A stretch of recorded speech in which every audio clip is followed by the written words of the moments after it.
Welcome back, everyone. So Bishop's Vintage Car Audio here. Got ourselves another unit. This is a I just repaired one of these for a customer in New York State, and he was one of the most particular customers I have ever had. He actually paid me to restore 2 of these, as a matter of fact. Or no, I think I did 1, and I had 1 parts unit or something like that. Nevertheless, that news got out rather quickly on the RX-7 forums. Yes, this was for a Mazda RX-7, I believe in 1983 model year. It's a Clarion PT-975C. And like I said, I got one of these units going for this customer. Now his was it was fully loaded. He had the joysticks, he had the amp, he had the EQ, and this one also has an EQ. Anyway, he doesn't have the joystick balance control, but that's all right. I think it's more gimmicky than anything. But this one's got an EQ. Well, it does now. More on that later. This customer bought this unit blindly on eBay, and he wanted me to restore it and ship it to him, which is a service that I do actually more often than you'd think. A lot of people do that. They'll buy radios on eBay and then they'll have them direct shipped to me. I'll go through them, especially on the models that I am known to do quite reliably well. And anyway, so yeah, this one was a direct shipment, but there's a catch. The customer is in Australia, and I don't think this is the right amp. It looks like 1, 2, 3, 4, 5. Oh shit! Oh wait, no. Okay, that makes more sense. There we go. So this customer is in Australia, and he wants me to restore this and ship it to him directly. I can do that. I have the technology to do that. So the deal is, this radio it arrived it was purchased as a dead unit, and it has, I don't know the history of it, but it does power on. Now I couldn't get it to produce any sound, and I knew quickly why that would happen. See, this radio was purchased without the EQ and is missing the EQ bypass plug that goes in this. So I told the customer, I said, well, the EQ bypass plug, I cannot find one, but I was able to find an entire EQ with mounting bracket on eBay in the States. And I said, just go ahead and order that and have it direct shipped to me. So he did that from another seller. It may actually be the original one for this stereo, as a matter of fact. It just might be. Anyway, so I had to, the first thing I had to do for this radio was I had to essentially repair the cassette deck, at least do all the repairs I know it needs. The belts were non-existent. I still have belt on my fingers.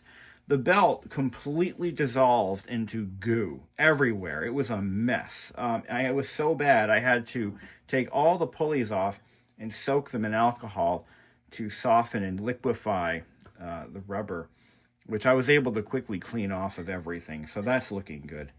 Put new set of belts on here. I used the same belt sizes that I bought for the other one I did. So here's the deal. And this is going to be my policy moving forward.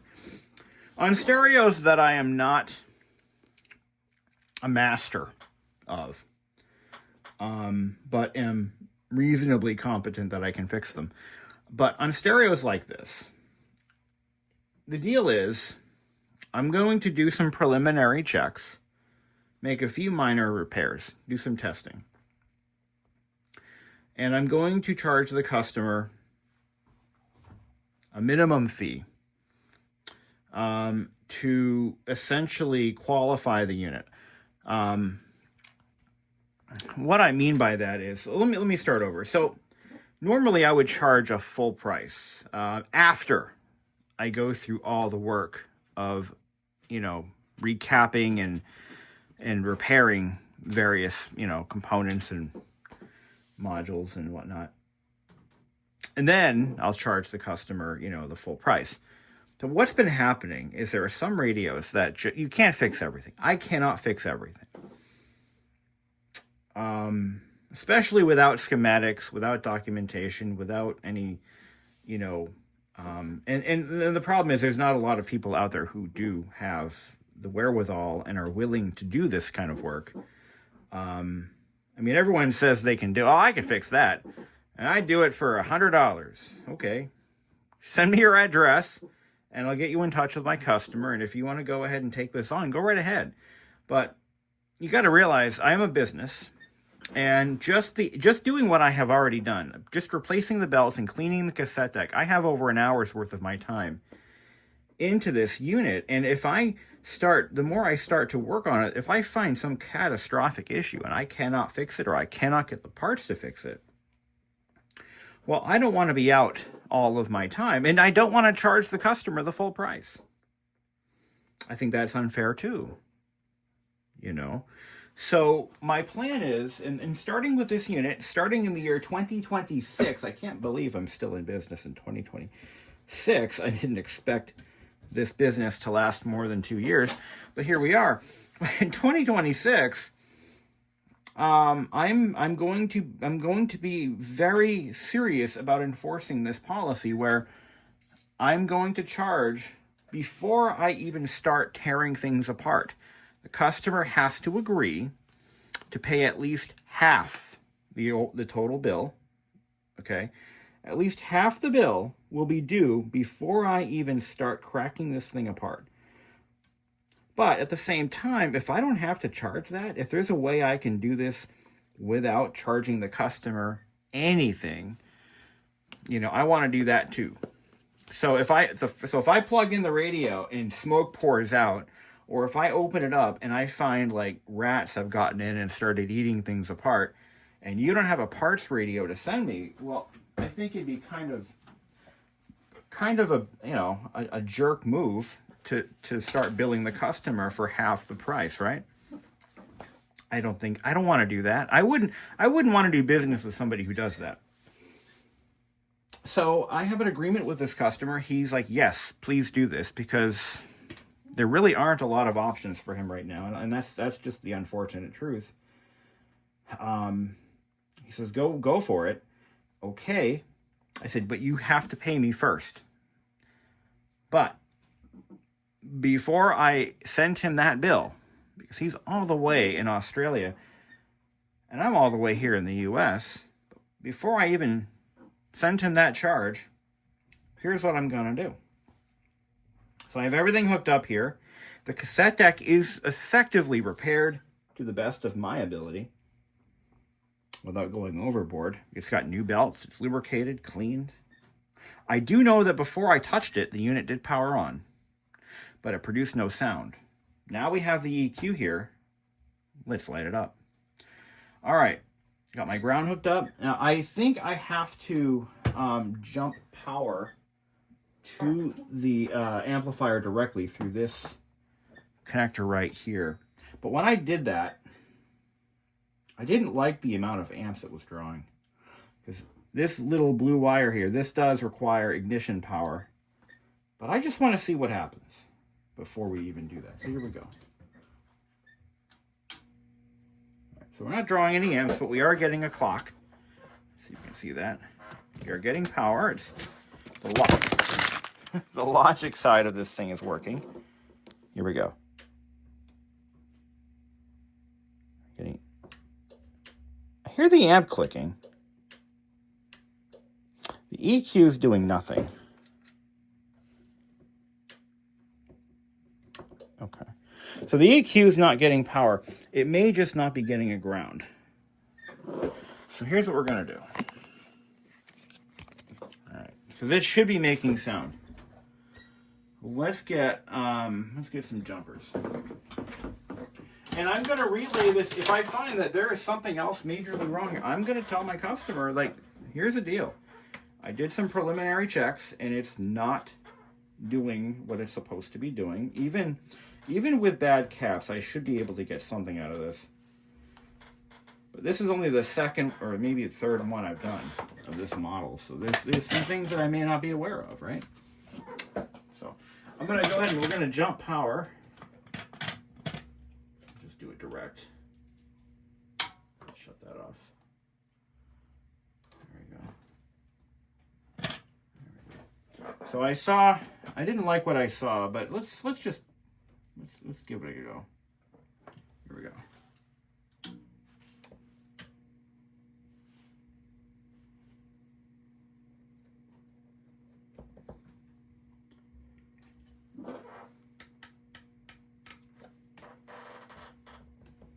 The tuner works. The EQ is not lighting up, and that's what makes me nervous. Is it because it's not getting a ground or a good enough ground? Well,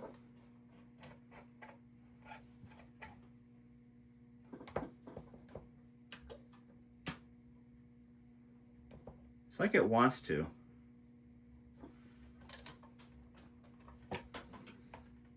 All of this is connected.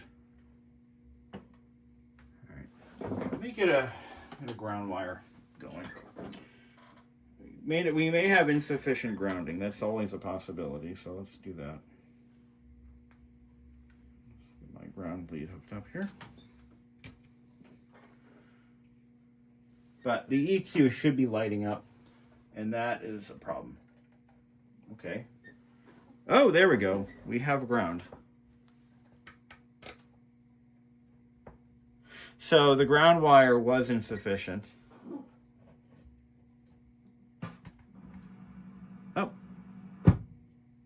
Yeah, it's a grounding problem.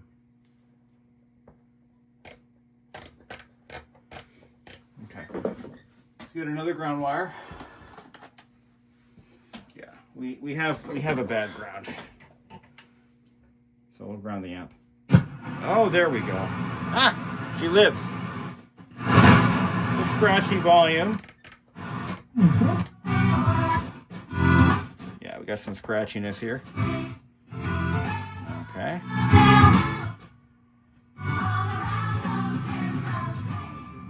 So here's what I want to do.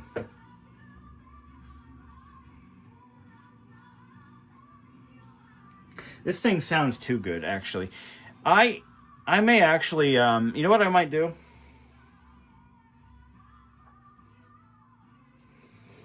I'm going to do something with this radio that I don't usually do. It's called Leave Well Enough Alone. This thing sounds really strong. Really strong. If I clean the volume pots, the rotary pots, we fix the cassette deck, and we leave it the hell alone. And here's why. Number one, we'll save the customer a lot of money. This radio is from a time when capacitors, yeah, they went bad, but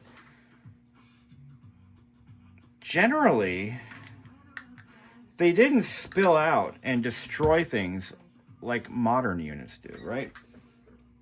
So, I really don't want to recap this unit. I want to leave well enough alone. And I'm going to give him a pretty hefty discount for my efforts. I'm going to give him that option because I don't want to go through this unit and create problems. Cassette deck works. All right. So I've got my DMAG cleaning tape in there now. I've already cleaned it manually. I want to make sure auto reverse works. There it goes. Auto reverse on these decks was very slow. It takes a second for it to kick over. Yeah. We'll change out these dead bulbs here. They're blown. See if it kicks. Yeah, these take a bit to trip. There it goes. Yeah, everything looks pretty good here. I can hear the sound through the speakers, so I know. Oh, this is the manual auto reverse. That works. You can hear that clicking sound. That's this switch right in here. Watch this. So there's a bit of a, like a, so we're going to clean that switch, take some deoxit in there and hose it down. And like that. Just launch it up in there. That'll clean that switch up. So that what that's going to do for us is it's going to kind of eliminate that, you know, or at least clean it up a bit. Visually, these boards look okay. I don't see any valid reason right now to go nuts. I'm learning from my mistakes. And sometimes, oh yeah, it's nice to make more money on some of these units, but on units that are this old, if they are working and they're sounding pretty healthy, just leave it the hell alone. Because, and of course, charge accordingly, because it makes no sense for me. I have no service literature on this thing, so if a wire gets misplaced, everything is hand soldered. You know what? Really what this customer wants at the end of the day is a unit that works in his classic car. And this one did not work. It was missing the EQ. The cassette deck was completely destroyed. We took care of that. It's got some blown bulbs. We'll take care of that. That's easy enough to do without tearing the world apart. If I tear this thing apart and one little thing goes wrong, it's over, you know, or it would take me 3 times as much time to isolate what went wrong. And that has happened once or so, and I took care of the customer, but at the same time, I'd rather not be in that situation in the first place, especially on a unit that is difficult to work on in the first place. So I'm going to leave it up to the customer. I'm going to say, listen, here's what I would like to do. If you insist I rebuild it, you know, it's going to cost you anyway. It's kind of like, it's like Who Wants to Be a Millionaire is a show that was on for many years. It was a show where, okay, you have $500. Do you want to bet the farm and answer this next question that you may not be able to answer and win $1,000, or do you want to walk away and go home? Most people would say, yeah, I'm willing to lose $500, Regis, so I'll move up to the next level. And he says, okay. And he asks the question. You know, and it's something that you don't know. I didn't study that in history. Okay. I don't want to be in that situation. All right. As it stands, okay, the unit locked up here. There it goes. Hear that? It's a little bit better. It still has a bit of a click to it, but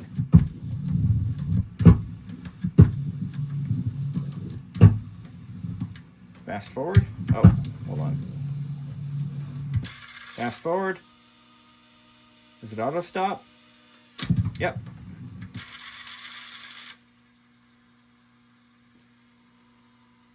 It's a little slow though. There it goes. And I should push them both in. Tape. So that sounds good. I'm going to put another tape in. I can't play it because it's copyrighted. Flutter test. So I listened to some copyrighted music.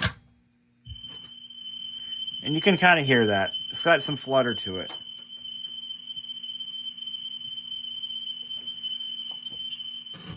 It sounds a little bit fast. That's a 10,000.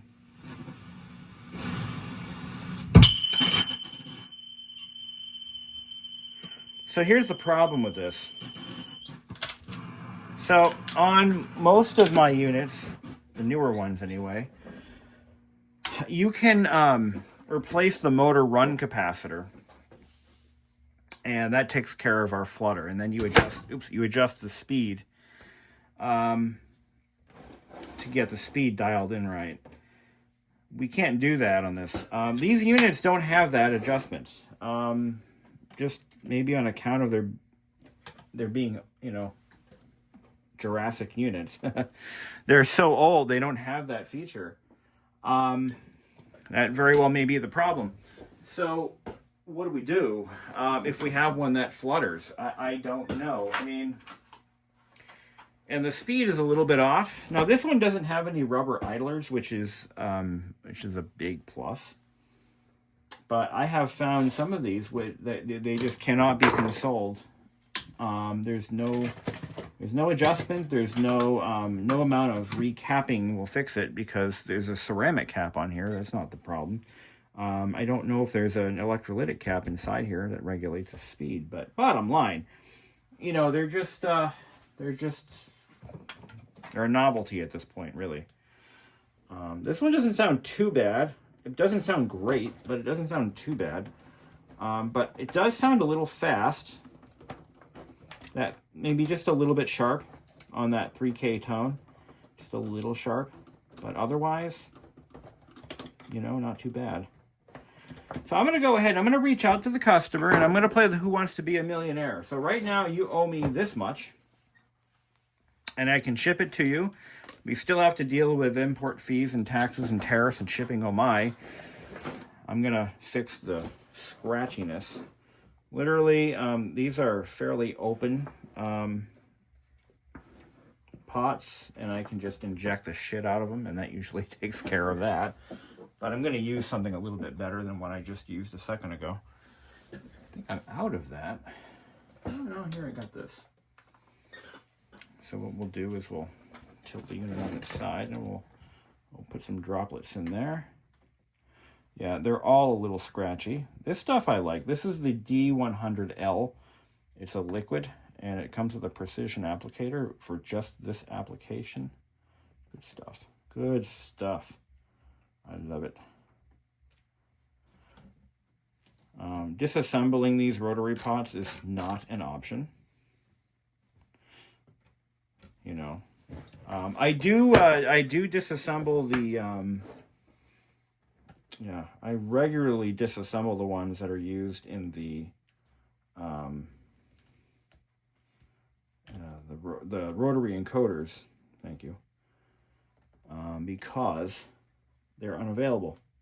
Normally I'd replace those, but those parts have become no longer available. Yay! So you work that shit in. Let's give it a go. So now. So this right here, this is for if you had multiple amps in your car. So this one only has the 1 amp. So if this and this only has 2 speaker outputs, normally you would have a 2nd amp for the other 2 speakers. I don't know if he knows that. I'm going to make sure he knows. Because we only have the 1 amp. I'm not even going to recommend that we proceed any further with recapping, because again, we have a lot to lose here. If the thing ever breaks again on them, I mean, it probably won't. Not in the next 5 to 10 years. It's probably going to be just fine. You got to figure it's 40. I think it's about 45 years old now. You know, it's another couple of years versus, you know, going out and just replacing everything. I really don't I don't want to do that. So visual inspection, from what I can see with the cassette deck out, everything looks pretty kosher. I don't see any corrosion or anything that scares the crap out of me at all. So I say we quit while we're ahead on this one, just because it'll improve. Yeah. Oh, that's getting better. Now this one was bad. Right at that spot there. That's the fader. Is that the fader? I don't know, because I don't have the dash thing that tells you what everything is. I think that's the fader. It's scratchy.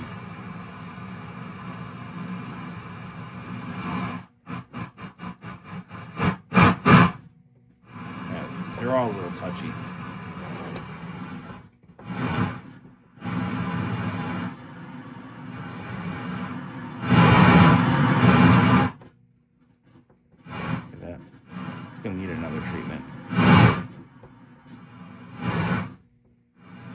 That's center. Hold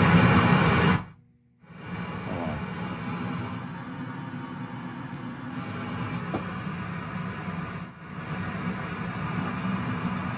Yeah, that's the balance. That's the fader.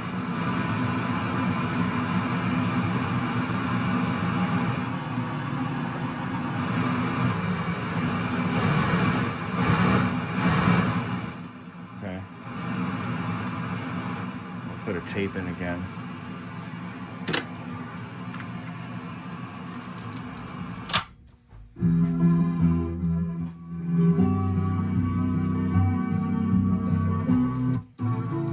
Oh, look at that. That cleaned up.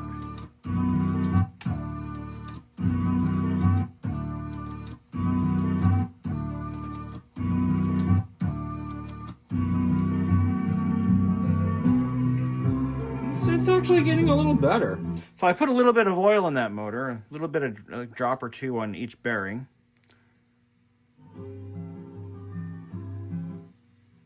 Actually, I don't think I got the top bearing. Where's my oil? Right there. Do it while it's on.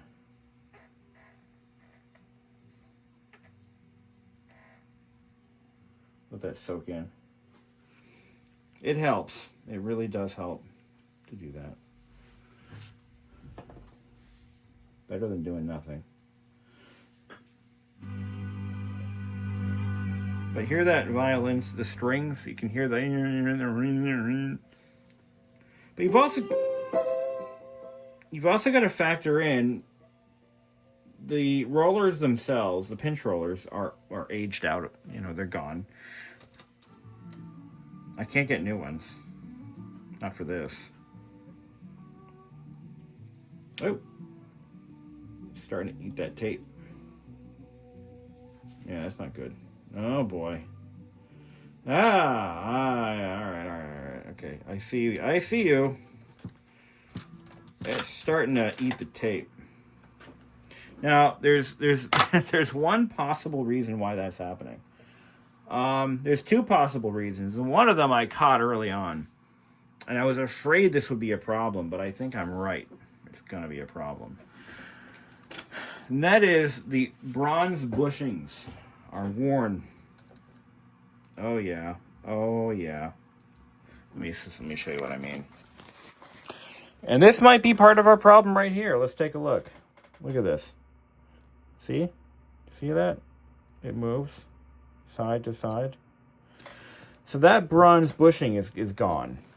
And there's no bronze bushing I can put in there. And there are people out there that I'm sure can rebush one of these by making homemade bushings in their machine shop. I am not equipped to do that. And I've seen this before, but I've only seen it on old decks like this. Newer ones don't seem to suffer from this problem. And I think part of that is they use lighter components, lighter tension.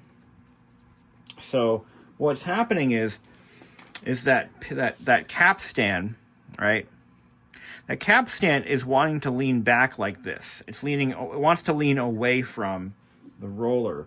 So it puts all of its tension at the bottom half of the roller, and it forces the tape to slide upward.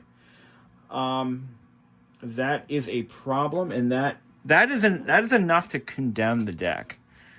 But this customer wants it function. I want to see if he'll give me a call, or maybe communicate via email. So now, if this were my stereo, I would say okay. Cassette deck is practically useless. Let's try it again. All right. There it goes. It's trying to play. Or did it not load right? There it goes. Yeah. Yeah, it's riding a little high.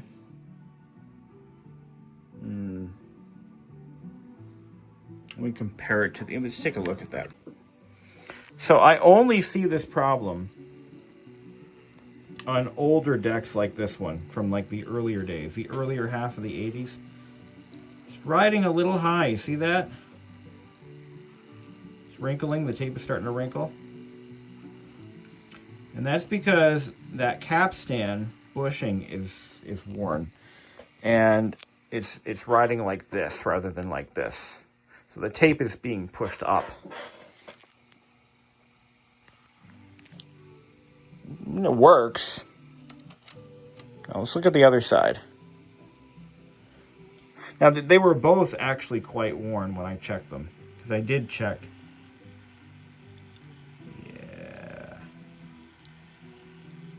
Yeah, that's not cool. Or it could be pushing it this way. Depending on the belt tension, it could be going like this. But normally, yeah. And the consequence of that is the tape is going to ride a bit higher on the head. There's nothing that I can do here to correct this. Yeah, there's nothing I can do.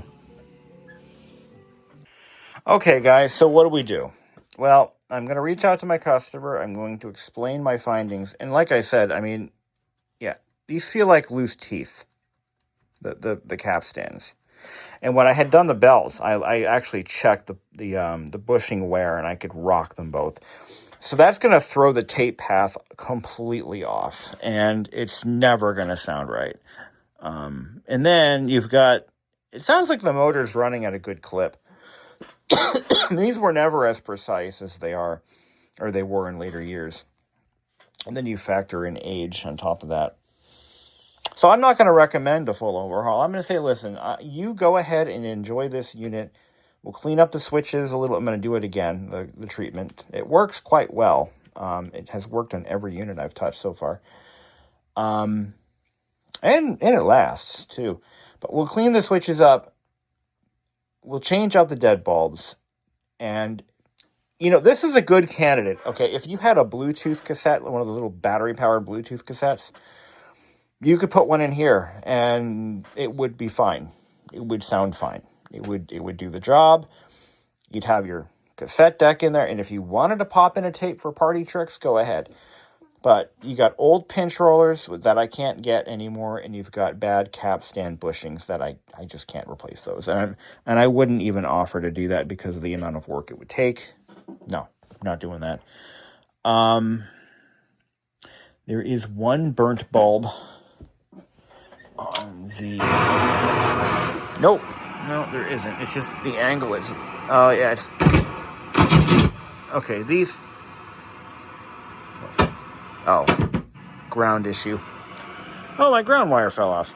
There we go.